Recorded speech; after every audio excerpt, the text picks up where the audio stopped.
I'm going to tell you some things about the World Cup in Qatar and the relationship between Qatar and the West that will shock you. Secrets that the Western media and the mainstream media probably don't want you to know. Now, as you can see, there's been calls for boycotting the World Cup in Qatar and protests in Western nations and other nations, and the mainstream media going to Qatar to protest the LGBTQ rights, women's rights, migrant workers' issues, and so on and so forth. But I want to talk about some of the hypocrisy that's been going on here when it comes to this issue. This is the Queen. Now, what if I told you that Qatar owns more of London than she did? Qatar was a British protectorate from 1916 to 1971. That means it was part of the British Empire. So Britain essentially owned Qatar for that period of time. After Qatar got its independence, it found by some chance that it was sitting on a massive reserve of natural gas in an area called the South Pars Field. And instantly, Qatar turned from a desert country into one of the wealthiest countries on the planet.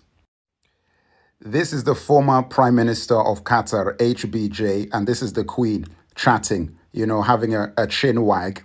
And he, after he left office, set about, with a consortium of Qatari investment to start buying up large sections of London and the UK.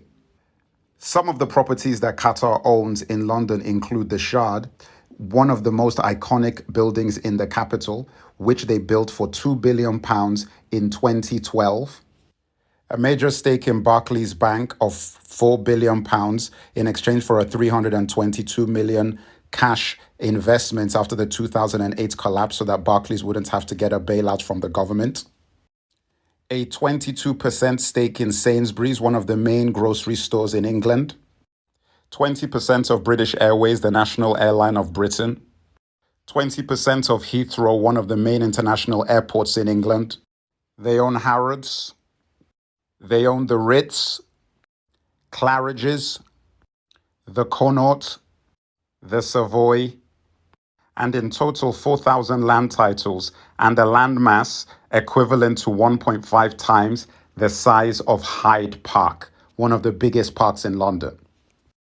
Follow for the next part of the secrets and the things that the mainstream media do not want you to know about the connection between Qatar and the West.